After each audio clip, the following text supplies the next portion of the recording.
Hey everybody, welcome to another episode of the podcast. I'm your host, Brian Keane, best-selling author of the book, The Fitness Mindset and Rewire Your Mindset, here to help you by deconstructing expert guests on all things health, fitness and mindset. Today's guest is Logan Ury, and we take a little bit of a different direction and focus on the lifestyle element in today's podcast and the mindset element, talking about dating, attachment styles, breakups, and finding love or finding the right romantic partner for you. Logan is the author of the book, How to Not Die Alone, and she's the director of relationship science at the dating app Hinge.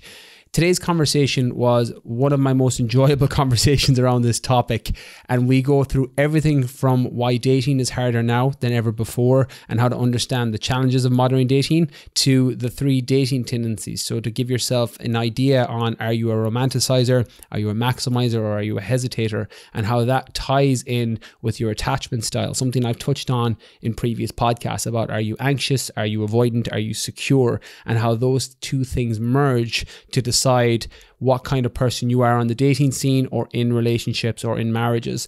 And we do a full circle in today's podcast talking about the dating styles, about awareness and finding what brand or bracket you fall into or where you fall on the spectrum, to how to break up with somebody and how to navigate through that really awkward period or time. And anyone that's ever broken up on anybody will know it's a very awkward way and process to navigate through. And if you're on the receiving side, it can be potentially a very heartbreaking thing to receive.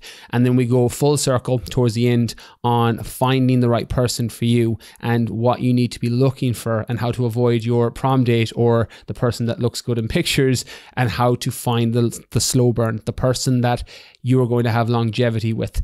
Absolutely love this conversation. Logan's new book has so much stories, details, research on dating that I think it's a Bible, and potentially a Bible for anyone that's trying to navigate through that uncomfortable world of particularly first dates. And there's other great books out there that I love. Attached, one we talk about in this book by, I think it's William Levine or Amir Levine, the 5 love languages, another one that I'm a big fan of.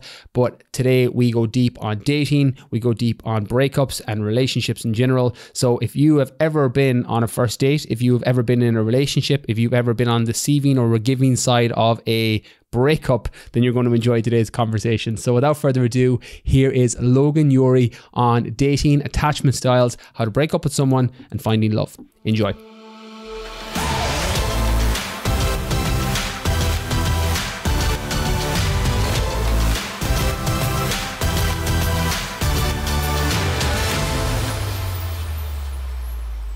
Hey everybody, welcome to another episode of the podcast. I'm delighted to be joined today with my guest, Logan Ury.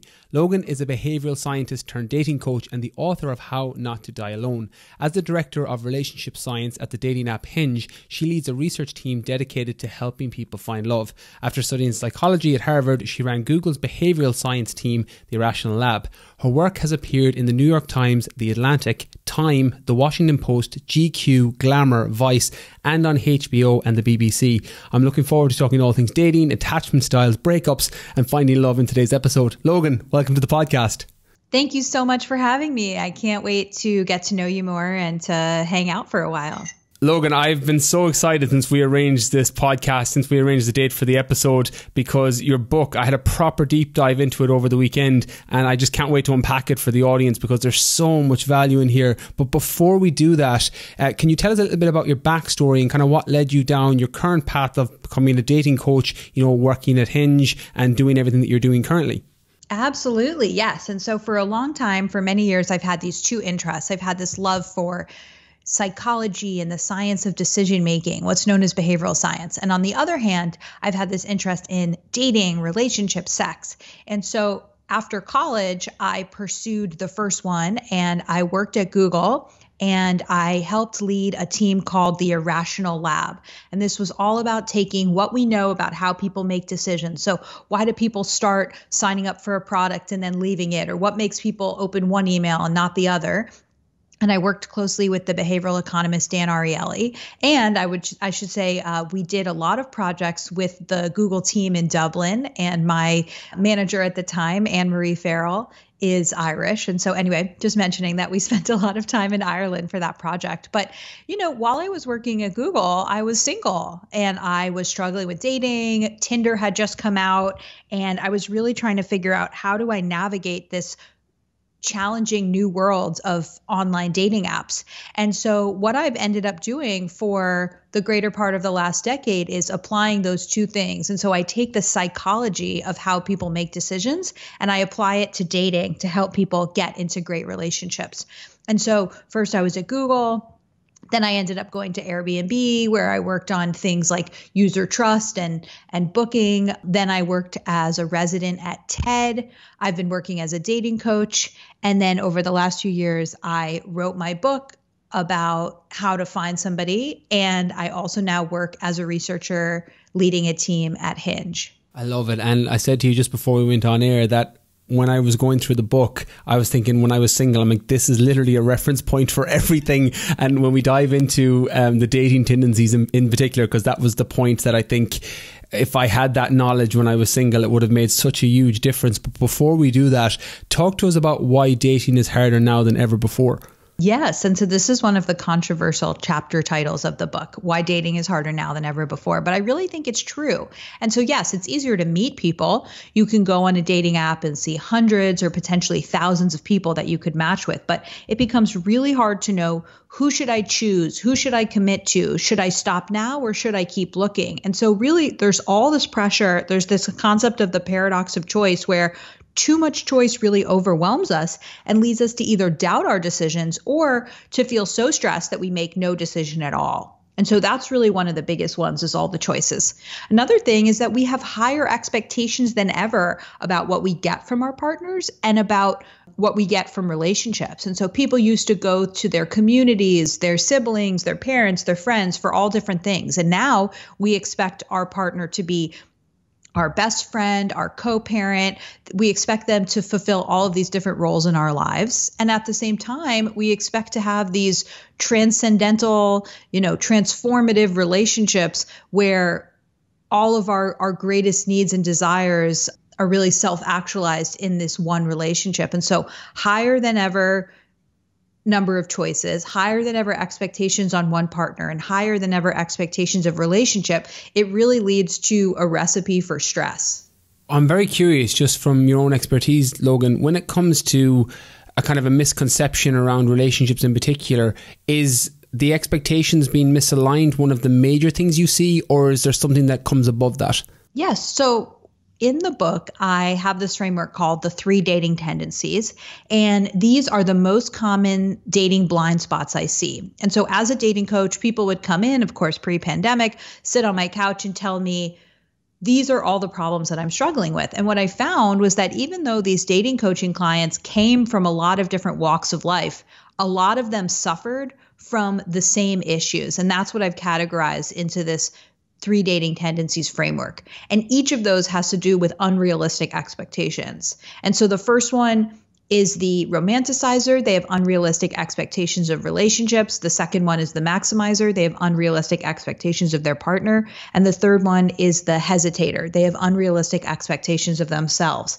And I've really found that unrealistic expectations create a huge problem, because even when things are great, people wonder, what else is out there? Who else can I be? Should I keep looking? From your experience, and I'm very curious just because, again, you're the expert in the field, what do you find is the most common from the romanticizer, the maximizer, the hesitator, or do you find that it's quite an equal split amongst people? It's a great question, because I would say when I was doing dating coaching, I saw a lot of romanticizers and a lot of maximizers. And just to get into it a little bit more for your listeners, so the romanticizer is the person who loves love. They are waiting for the soulmate. They believe that there's one person out there for you and they will find you, likely in some sort of romantic comedy style meet cute, like you both reach for the perfect tomato at the farmer's market. And the issue with the romanticizer is that at the beginning of a relationship, when things are easy and you're in the honeymoon period, you're fine. But when the romanticizer's relationship hits that inevitable rough spot, suddenly they say, this couldn't possibly be my soulmate, because if it were, we wouldn't be having this issue. And the second type, the maximizer, their thing is that they're always wondering what else is out there, right? I like my girlfriend, but could I be with somebody 5% hotter? Could I be with somebody 5% more interesting, 5% more ambitious? And they're always wondering, could I do better? Could I upgrade? And they never actually just commit and invest in the relationship in front of them. And so maximizers are a very common type, both in Silicon Valley where I live and among the people who would seek out dating coaching. But now that my book has been out for around 2 months, I've been hearing from tons of hesitators. And that's because hesitators are the people who think I'm not ready to date. And so no, they're not going to invest the time and money to come see a dating coach, but there are many of them out there. And they've been especially exacerbated by the pandemic because they think, oh, I'll just take a year off from dating. It just became another excuse for them to not put themselves out there.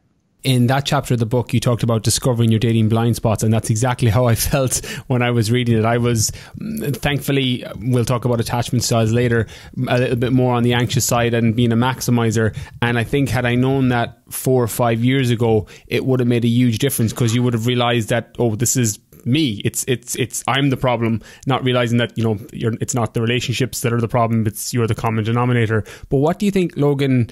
Again, I'm not sure on more from your personal experience with this, but and I know it's a very deep psychological question, but like, what causes our dating tendencies, or what are some of the trends that allows people to kind of fall into one or the other? Or is there any kind of stories that you have that kind of symbolize that? I'm curious, just because as someone that was reading your book, finished it over the weekend, but went back on chapter 2 on the maximizer, I'm like, why was I like that?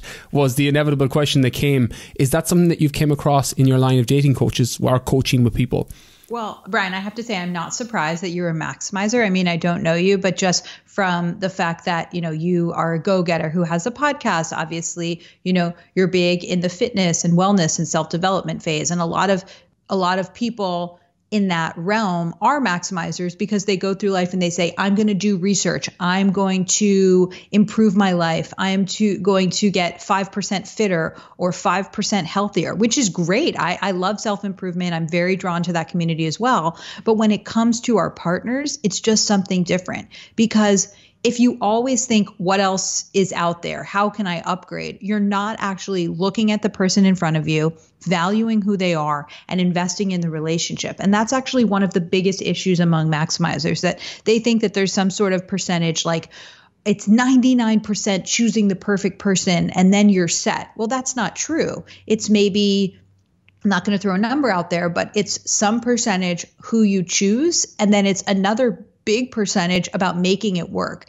And so if you're somebody out there saying, how can I find the perfect person? I just need to date 10 more people and then I'm sure I'll find the perfect person for me. Well, what if you've already dated somebody great? What if you've already dated somebody who could be a wonderful long-term partner? And instead, what you're not doing is you're not investing to build the relationship you want.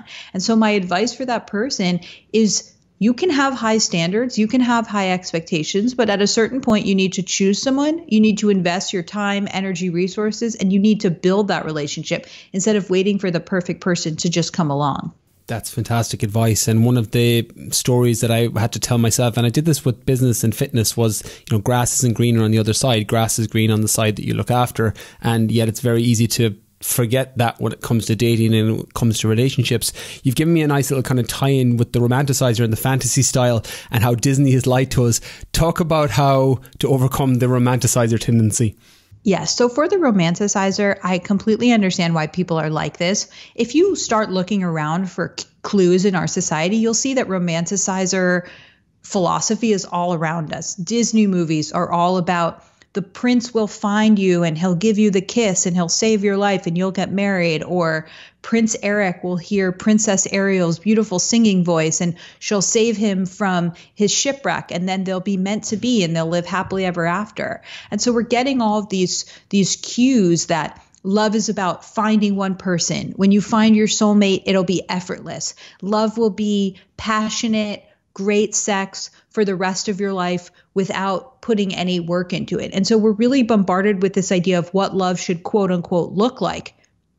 Then when you get into a real relationship with real problems and real messiness, and it doesn't match your expectations of what you thought love was, suddenly you say, this must be the wrong person or the wrong relationship. And so truly for the romanticizer, it's about shifting your mindset. It's about going from what's known as the soulmate mindset to the work it out mindset.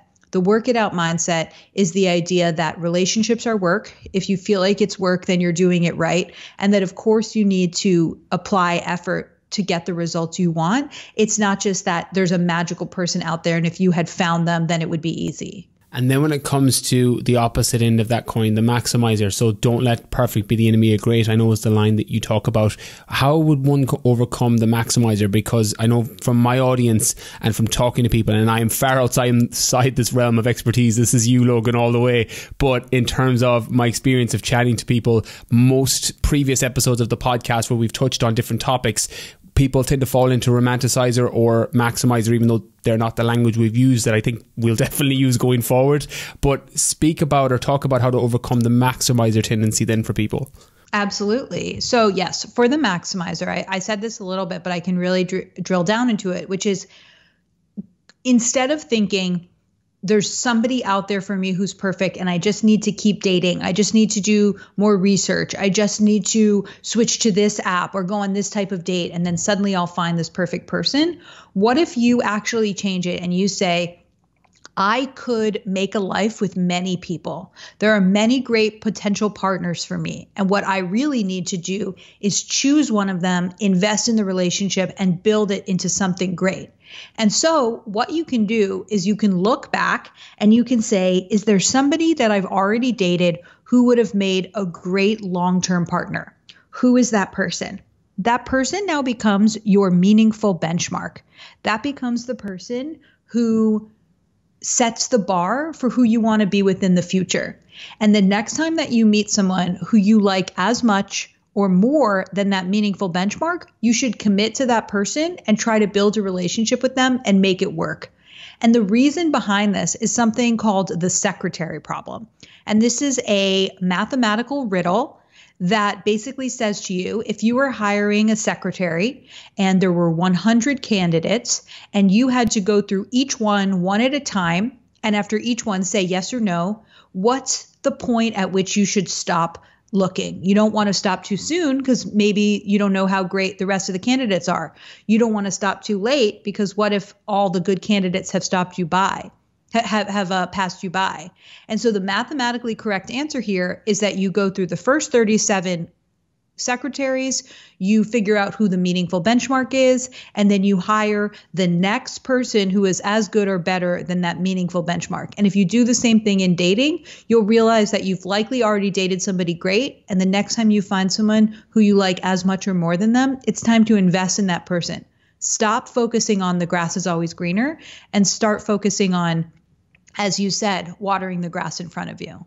I love it. And one of the things when I was reading the book through the first run through was thinking about attachment styles, and I was into about chapter 4 or 5, and I'm like, oh, this is reminding me of, attachment styles and attached, and again, another book that I'm a big fan of, but you covered it and then it just popped in chapter 6 or 7. I'm like, oh, you're already on the ball with this. Talk about attachment styles for people and how it links in with their dating tendencies, because I think being aware of that, and I know very similar to realizing if you're a romanticizer, a hesitator, or if you're a maximizer, having that knowledge and being able to put yourself into that bracket. And I know you've got the different questionnaires and quizzes within the book, which is really helpful for figuring out what you fall into. But speak to us about attachment styles, because I think this links beautifully with the dating tendencies. Thank you. Yes. And it's great to hear that you've read the book Attached. This is actually kind of behind the scenes. When I was writing my book, my publisher said, there's already this great book Attached. There's already the book Hold Me Tight. Why do you need to include attachment theory in your book? This is something that people can get elsewhere. And I really fought with her and I said, this is so important to me. This has changed my life. This has changed my client's life. This is one of the best research elements of relationship science. And I really need it to be included in the book. And it's just something that helps a lot of people unlock their romantic future. And so the basic idea of attachment theory is that we develop these relationships with our caregivers when we're a kid. And there's 3 types. There's anxiously attached, avoidant attached, and securely attached. And basically what they each mean is that the anxiously attached kid is somebody who constantly needs to be reaching out for reassurance. They want to be told, I'm here, I'm not going to abandon you. And they constantly need to be in touch with the person who they love. The avoidant attached person is afraid that they're going to be abandoned. And so they push people away and they really want to be independent. And they think, if I don't need you, then you can't hurt me if you leave. And the securely attached person thinks, I'm comfortable being close to you. I'm comfortable with intimacy, but I also want my space and my independence.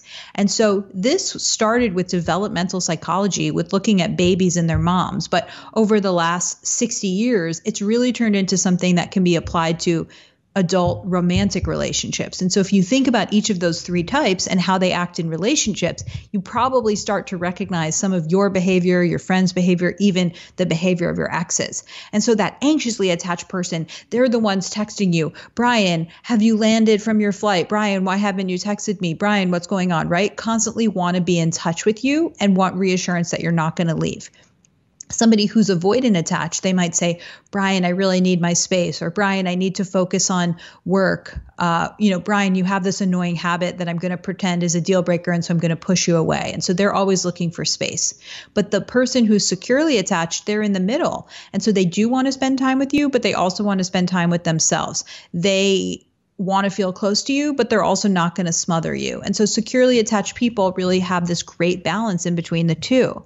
What ends up happening is that our society is about 50% full of securely attached people, which is great, right? There's a lot of them, but they get snatched up into relationships and they stay in them. What ends up happening is that a lot of the dating pool is full of people who are anxiously attached and avoidant attached.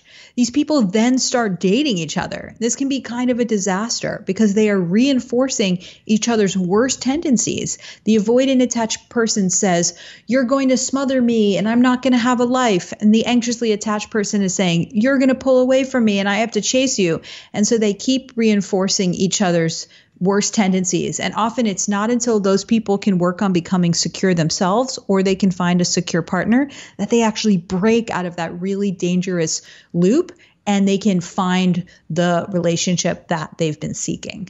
That's such a fantastic breakdown. And as somebody that kind of defaulted to the avoidant attachment style and had to spend years trying to move towards the secure, but having the awareness around it was really helpful, and very similar to the dating tendencies, knowing your attachment style, whether you're avoidant, anxious or secure, is so helpful when you're on or in the dating scene. I'm curious, Logan, from your own personal standpoint, because of where you're at now with your life, when you were starting your dating journey first yourself, you obviously are very heavy into the research. You understand the amount of experiences through working with people and as a dating coach, and your own philosophies around hesitating, maximize tendency and the romanticizer. But is there, and obviously very familiar with the attachment theory, but when you were dating yourself, what's the one thing that you wish you had known back then that you know now?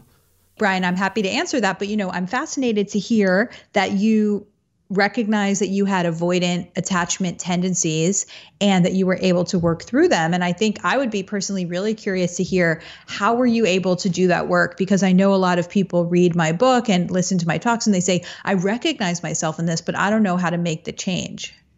For me, it was, the first was the awareness around it and being able to put a label and a title on it that, oh, this is my behaviors, to watch your ego in action, just watch your last 3 reactions. And for me, it was a case of looking at my relationships and how I was showing up consistently in all of them. And I would constantly have this avoidant attachment style and pushing people away. And it made me realize that in terms and in order to get secure, I had to get very clear on the target.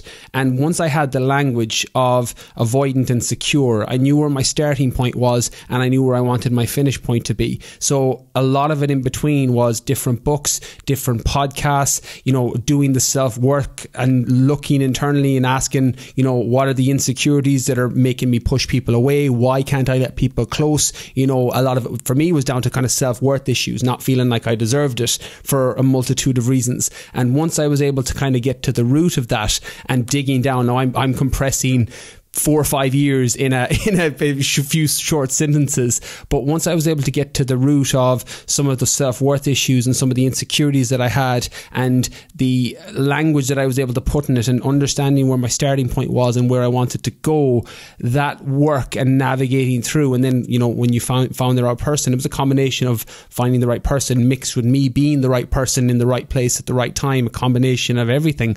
But it spent years, but for me it was very much a case of having the language and then doing the work to get through it, if that makes sense, Logan. Oh, yeah. I mean, that's really inspirational. And I think a lot of people will enjoy hearing about it. And it's true. Language is so important. Having a name for this, saying, I've been waiting to date during the pandemic because I'm a hesitator, or I have unrealistic expectations of relationships, I'm a romanticizer. It really empowers you to recognize what's holding you back and then make changes in your life to overcome them. And that's absolutely true with attachment theory. And so I love hearing about the fact that you were learning about avoidant attachment styles, and you said, seems like this is what I always do. Seems like I'm always pushing people away. Seems like I'm coming up with excuses for why I just can't accommodate a relationship right now. And I think your story is an excellent one, because it does take time, right? Recognizing a problem is only the first step. And that's why I love behavioral science as a field and as a way of looking at the world, because it doesn't just say information is everything, right? Information is the first part. You need to be aware of it, but then you need to actually create an environment that helps you overcome it. And so for you, it might be maybe saying, I'm not going to say to myself after every date, am I going to keep going? I'm going to find somebody who I like, and then I'm going to say, I'm going to try this for at least a month, or I'm going to try this for at least 2 months, and just creating different experiments and tests that help you see, when I break my bad habits, when I overcome my patterns, what new stuff can emerge for me. And so it's really great to hear that learning about your attachment style has had that power for you. Yeah, it's been an absolute game changer. And just to kind of pull it back then, Logan, when it comes to your experience on what you've seen with other people and what you've seen with yourself, I'm very curious, because anytime I talk to an expert in the field, and again, I know it's a Pandora's box of questions, but we've mentioned attachment styles, we mentioned the language, and I'm curious from your standpoint, what was the thing that, if you could go back, and the reason I asked the question about what did you wish you had known back when you were single compared to where you're at now, and with all the years of expertise and, you know, inspirational relationships and loving relationships, a lot of people that are in that starting point, similar to hearing my story, for the avoidant people, it can give a little bit of inspiration to that you can come out the other side. But when you were single, what was the thing that you wish you had known? Yeah, I mean, my story is actually similar to yours in that it was learning about attachment theory, and specifically learning that I had an anxious attachment style. And so what happened to me was that I had this pattern where I would develop crushes on people. Maybe we would have a small fling. In the book, I talk about Burning Man Brian, this guy that I met at Burning Man. And when that person would start pulling away, I would think, oh, this is a challenge. This is a chase, right? If I want something at work, I go after what I want. If I want something, an exercise or a wellness goal, I go after what I want. But it just doesn't work the same way in dating. You don't just choose a goal and pursue it. And that not only is that often frustrating for you, but it's not pleasant for the other person. And so I was getting into these anxious avoidant loops where I was chasing someone, they were pulling away, and I kept going. I ended up seeing a dating coach, and this was really the transformation moment for me, because what I talked about with that coach was, how do I want my partner to make me feel? And when I focused on what Burning Man Brian made me feel, which was insecurity, fear, not knowing where I stood with him, anxiety, I was like, I don't want to feel that way. I want a partner who makes me feel desired, attractive, appreciated, confident.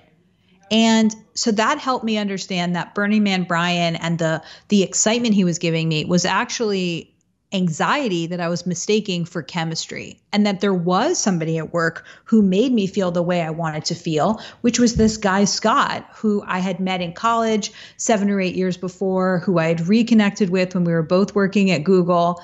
And I realized that I loved spending time with him. He brought out the best side of me. And I was able to turn that friendship into something more romantic. And now we are celebrating our 6th anniversary of being together. almost our 1-year anniversary of being married. And I really feel like that's where the change happened for me, saying, I'm going to stop being addicted to the sort of junk food dating of the chase that never results in what I want. And I'm going to actually focus on finding a life partner who makes me feel the way I want to feel. That gives me a beautiful transition into one of my favorite chapters, which is Fuck the Spark. So you mentioned there about Scott and that you had a relationship previously in terms of a friendship, and it grew and built. Talk about how to reject myths around or about instant chemistry. I really enjoyed this section in particular in the book as someone that's kind of fallen prey to it in the past. Explain it a little bit for people and talk about fucking the spark. Sure. Well, I'm glad you enjoyed it. It has definitely become one of the standout chapters from the book, and I'm thrilled about that because I think it's one of the most common problems. And so, yeah, the thesis of that chapter is that our society has become obsessed with the spark, the idea of instant chemistry, that pang of connection, that feeling when you walk into a room and everything else fades and you can only focus on that person. And don't get me wrong, the spark is wonderful. I've definitely experienced it, and it's a peak life moment. But we should not be selecting our long-term life partners based on the spark. And here's why. There's 3 main myths around the spark that I've discovered. So the first myth is that the spark can't grow over time. That's definitely not true. A lot of times when people are around each other, whether it's at work, living in the same apartment building, being in the same group of friends, that attraction grows. And the more that you get to know somebody and the more you like them, the more that you really feel that romantic and sexual attraction. And so yes, the spark can and does grow over time. The second myth is that if you feel the spark, then it's a good thing. And from my story that I just shared about Burning Man Brian, we just know that that's not true, right? I did feel the spark with Burning Man Brian. But the truth is that the spark is often more of a reflection of how sparky that person is, how charismatic, how attractive, maybe even how narcissistic. And maybe that person gives the spark to everyone they meet. And so you're sitting there saying, there's something going on between me and Burning Man Brian, and I need to pursue this, and this is the relationship that's meant for me. But maybe every woman who meets him feels that way. And the spark is actually a sign of you don't know how he feels about you. He's pulling away, and therefore it's giving you anxiety. And that's really one of the big lessons, is that we often mistake anxiety for chemistry. The third thing is there's a myth that if you feel the spark, then the relationship must be viable. We just know that that's not true. A lot of now divorced couples once had the spark. And so while the spark is an amazing thing, the spark can definitely fade over time. And so you don't want to enter into the wrong relationship because you met the quote unquote right way. And so the antidote for the spark, the thing that you should do instead, is go after the slow burn. And that is the person who gets better over time. That is the person who might not be initially charming, initially charismatic or dynamic, but they're reliable, they're trustworthy, they're kind, they're loyal. They're the type of person you want as a partner for decades of life. And so really learning to look past the spark and finding that good person who may take a few dates to really open up. That's how you wind up with a great long-term partner, by really investing in looking for the slow burn. That's a line that really jumped out at me. Don't mistake anxiety for chemistry. That's that's such a great line. And I think there's a lot of people who will connect and resonate with that, because there's confusion around dating and around feelings and around emotional intelligence in general, something I've been trying to upskill myself in recent years. But that line, I think, covers it. Don't mistake anxiety for chemistry, for those who have gone down that path repeatedly. When it comes to choosing our long-term life partners, then what's the advice you generally recommend? You mentioned there, go for the slow burn. But for those who are in that position now, where they're seeking either whatever language they're putting on it, their life partner. You know, I know you say don't use the soulmate. It's the language is important, but what kind of tips would you offer for people when it comes to long-term life partners? Do you have a preference for people meeting in real life, meeting through dating apps, or what's the most recommended? Do you think it's personality dependent in terms of what works? Is it a little bit of luck, preparation, meeting the right opportunity? What's been your experience when it comes to people finding their life-term long partners or lifelong partners? Oh, yes. I'd be happy to answer that. And also I should ask you, I'm sure you've seen this in American movies, but how familiar are you and your listeners with the idea of the prom? Oh, yeah. Super familiar. Yeah. I remember when my British cousins found out I was going to college and they were like, oh, are you going to have parties with those red cups? And there was sort of like this fascination with like red Solo cups as the idea of an American party. And I was like, we do drink from red Solo cups a lot. So you're not wrong. It's we have the Irish equivalent here. It's called our Debs, and they have something similar in the UK. So we have it. It's just not as grandiose as the US-based prom. Okay, great. So I'll use prom, but you can switch out Debs in your head. And so, who makes a good prom date? Somebody who looks good in pictures. Somebody who you want to dance the night away with. Somebody who maybe you want to have sex with at the end of the night. But that is not who you should choose for your long-term romantic partner. And so in the book, the chapter is called Go for the Life Partner, Not the Prom Date.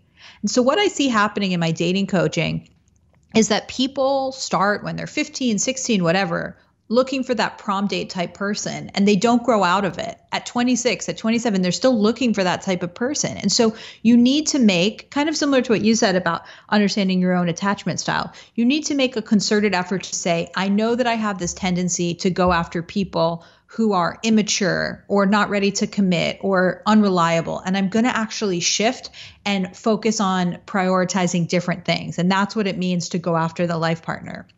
And so the life partner is the person who has some of the following traits, right? It's really important to go for somebody who's kind and somebody who's loyal. These are things that the field of relationship science tells us matter most in long-term relationship success. Also, the idea of the growth mindset, which I'm sure you are familiar with and probably have talked about on the show, is growth mindset is, do you think that life is just somebody handed you a bunch of skills when you were born and that you can't get better over time? Or do you believe that life is something that you can go after and that you can build skills in any area that you want and you can actually define the life you want? What about making hard decisions with somebody? I mean, this is your partner. This is the person who you're going to face hardship with. And are they the person who you want deciding about health issues, deciding where to move, deciding on financial things? I mean, yes, you don't talk to your prom date about how much they'd spend on a couch or a pair of shoes, but when you get older, you really want to have these financial literacy conversations with people. And then finally, what's become the most important one to me, which is what side of you does that person bring out? And this is really something that when I talked about the Burning Man Brian story, it's so prevalent.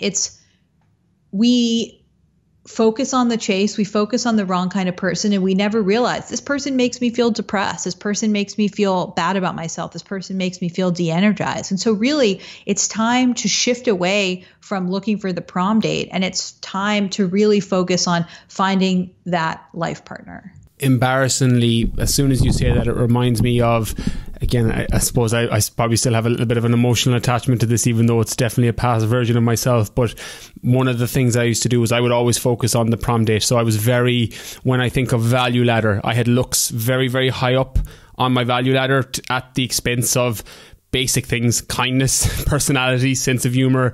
And one of the ways I got over that in recent years, now again, that's not to say anything like I think that my partner is the most beautiful person in the world, but when it comes to my original ability to get over my prom date scenario, that I had to ask myself, would I be with this person if nobody else saw me?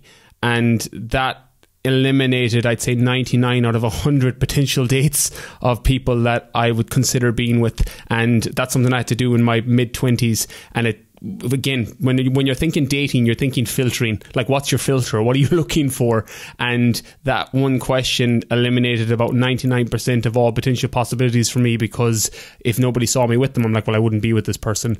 And I think, yeah, it connected with me when you said it there. And I think it's an important thing for people to realize, that you need to have a filter with dating, which kind of gives me a little bit of a shoehorn into what I want to touch on now, which is dating and breakups, which is kind of a offbeat to what we talked about, but your book covers everything. When it comes to dating, and a particular section that I loved was about whether to go on a second date, because I don't think first dates are that difficult. A lot of people will go off attraction or off physical appearance, but how would you recommend we decide how to go on to a second date? Well, first of all, Brian, thank you for studying the book. Thanks for being so serious about it. I really appreciate it. And I would also say, breakups are something that I'm really passionate about. And I wish people asked me more about them in interviews, because truly one of the best ways to get more people in the world into great relationships is by helping them get out of bad ones. And a lot of people are stuck in these bad or mediocre relationships, and they're staying for the wrong reasons, and they don't understand if they should stay or if they should go. And is this a deal breaker or is this a pet peeve? And so, I'm excited to have a breakup conversation with you and discuss some of my research there, specifically in terms of first and second dates. So a lot of people go on first dates and they're in this evaluator mode. Are you good enough for me? Do I like you? Do you check all the boxes on my checklist? And they're very much saying, do you live up to my standards? And when you're in this evaluation mode, it's really hard to connect, and it's really hard to relax and get to know somebody. And it feels more like a job interview than a date. And so my first rule of thumb is to tell yourself, I'm going to go on the second date as a default. I'm going to give this person another try. And what that does is a few things. First of all, it helps you relax on the date, because if you say, I'm not here to evaluate you, I'm just here to have an experience with you, that really helps you slow down, be present, be in the moment, and really connect as opposed to evaluating. The other thing it does is it makes it easier to find those slow burn people, because if we've established that a lot of people just don't shine on the first date, a lot of people are not sparky, then what ends up happening is that you are able to find those diamond in a rough people. You are able to see past the shiny exterior and actually say, okay, when I peel back the layers, who's there? Who is this person I'm getting to know? And so since the book has come out, I've heard so many stories from people who say, I went on a date with this guy. I wasn't sure about him. I happened to be talking to my mom. I told her I wasn't going to see him again. My mom said, oh, he sounds great. You should see him again. And now I'm married to that person. And so really going on the second date as a default is a great way to expose yourself to the type of person who takes more time to open up. That's great advice, that you have your second date as the default for the whole host of benefits that you mentioned there. If we transition forward, then let's say there's people listening to this who are in I won't say toxic relationship, but definitely in a relationship with the person who they're not supposed to be with. And I've been in this and had this example partly down to not having the growth mindset at the time, where it's kind of just, satisfying, where you're like, yeah, it's fine. Well, just, the victim, the mentality of, yeah, it's okay syndrome that I call it. It's not great, but it's not that bad. It's okay. For those that are in relationships and potentially want to get out of it for whatever reason, how would you recommend people decide if they should or shouldn't break up with somebody? Yeah, I mean, this is a major, major decision. And when people come to me with help, should I stay or should I go? I take that decision very, very seriously, because I'm holding their relationship in my hands. I'm holding their partner's relationship in my hands. And it is something big, and it's a lot of responsibility. But the first thing that I try to do is I try to understand, how has this person shown up in relationships in the past? What do they tend to do? Are they the type of person I call a hitcher? Somebody who gets into relationships, stays for a long time, probably stays past the point where they're really invested or getting anything from the relationship? Or are they a ditcher? Are they a type of person who goes from 3-month relationship to 3-month relationship, always seeking that new relationship high, always pursuing that honeymoon period? And really, is this the type of person who hasn't actually invested in getting to know someone and in learning how relationships change over time? Are they really always just seeking the next new thing? And so in the beginning, I try to get a sense for myself of, are they a hitcher or a ditcher? Then I ask them a few different questions.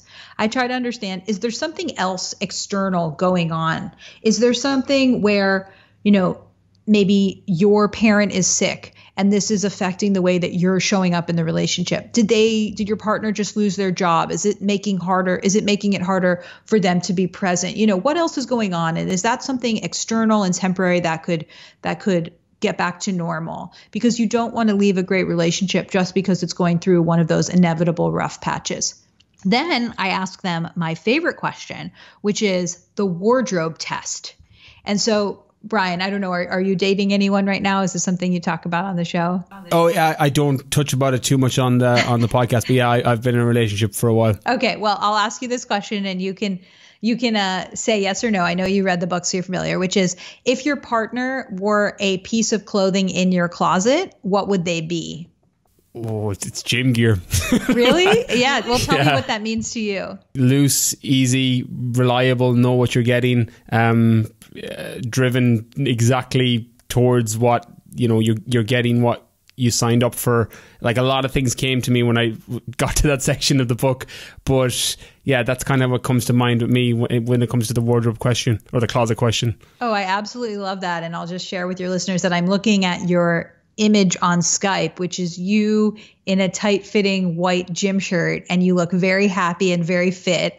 And so I can see that when you're presenting yourself to the world, you're choosing athletic gear because this is your personality, this is your persona, this is the pursuit of your goals. And so saying that your partner is gym clothes sounds great to me, because it means that you have found someone who makes you feel your best and who makes you feel closer to achieving what you want. And I think that's a very lovely answer.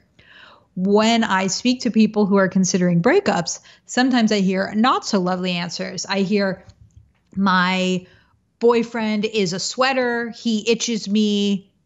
My boyfriend is a wool sweater, he keeps me warm, but ultimately the sweater is itchy and I have to take it off. Or my girlfriend is a schlubby t-shirt that I might wear to the gym, but I wouldn't want anyone to see me in. And sometimes when people say this stuff, their mouth hangs open and they can't believe what they've said, because what's magical about this question is that it helps you become more abstract. It helps take you out of your brain and weighing the pros and cons. What if we have to split the apartment? What if I have to buy a new car? And it actually just takes you into your gut.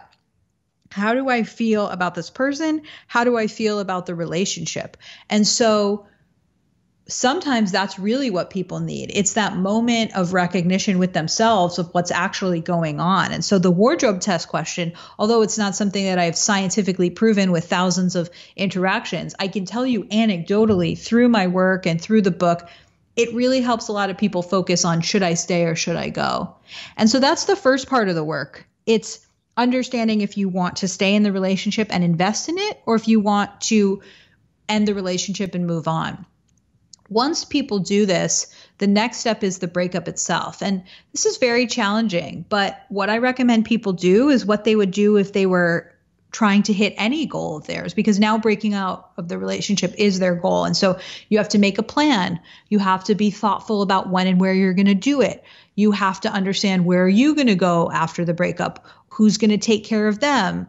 Are we going to be in touch? How am I going to get my stuff from their place? Whatever it is. And so really thinking about breakups as something where you can put thought into the plan and you can be as compassionate as possible by actually thinking through how you're going to do it, what you're going to say, and making sure that afterwards you give them space to move on instead of sticking around trying to be their friend, because that often holds people back. That's such great advice for people. And I think for anybody, because breakups, as you said, are so difficult and so hard to navigate when you're in them. I know from personal experience that when you're going through it, anything that gives you a little bit of guidance, and that's why I love this section, even though it didn't connect with me emotionally now for obvious reasons. I remember thinking when I was reading it, I wish I had this kind of map of how to get from A to Z when it comes to navigating a breakup and even, overcoming heartbreak. You talk about reframing the breakup as a gain, not a loss, which I think is all about that growth mindset and kind of rewiring your mindset around it. But I want to bring this conversation full circle before we finish, Logan. Talk about how to decide if you should get married and how to build a relationship that lasts. Yes, Brian, great question. And really, I mean, I think a lot of my themes are coming through. This has been such a good conversation, but one of them is this idea of intentionality. What do you want? How do you go after it? How do you design the life you want, the love you want? How can you be in the driver's seat of your world? And part of that is choosing the partner who's going to be great long term. And so when you're thinking about getting married, I recommend that people have a series of conversations. And so in the book, I describe what you should ask, but there's things you should ask yourself. You know, can I see myself with this person for the long run? Can I imagine going through milestones with them? Have I had tough conversations with them? And how have we been able to manage conflict? And really, you start with yourself and you have that check-in and you say, is this the right person for me? Or am I maybe lying to myself? And then if you decide to move forward from that, then you have a series of conversation with your partner and you talk about things like, where do you want to live long term? Do you want to have kids or not? What religion do you want to raise our kids in? How do you want to manage financial things? And maybe somebody listening is like, oh, that's so unromantic. Like, I want to talk about engagement rings. I don't want to talk about prenuptial agreements. But the truth is that when we are in those early stages of love, when we are on the drug of love, hormones are taking over our brains. It's basically like we're on something like cocaine, and it actually, love affects the same region of the brain as certain hard drugs do. And the point is that you need to override some of those intense feelings of connection to actually ask yourself, is this the person for me long term? And are we headed in the same direction? And so whether you follow my questions or you write your own, it's really important to have those conversations with people and to not make assumptions that you're headed in the same direction. Because oftentimes when relationships don't work or people get divorced, it's because they assumed that they were aligned in a lot of places where they were not. Would you, this is I don't want to have it as a loaded question, but and a cliche, but would you say communication is the key in that, or is it a case of just having those conversations? What have you seen as and it's the final question that I'm very curious to just pick your brain on. What's been the common trend with successful relationships for you? Has it been that over communication on ideas, or is it something else? Sure. Yeah. I mean, I can answer that question in a number of ways, but first I'll say this is true for any aspect of life, but in order to achieve your goals, you need to start by figuring out what you want. Do you want to be in a monogamous relationship? Do you want to get married and have kids within the next 2 years? Really spending that time alone to say, who am I? What do I want? The next thing is communication, and it's talking to your partner or your potential partner about this and saying, I'm clear on my goals. What are your goals? And are we aligned? And that piece is very important because we need to model the behavior of, I know where I'm going. Do you know where you're going? And are we going in the same direction?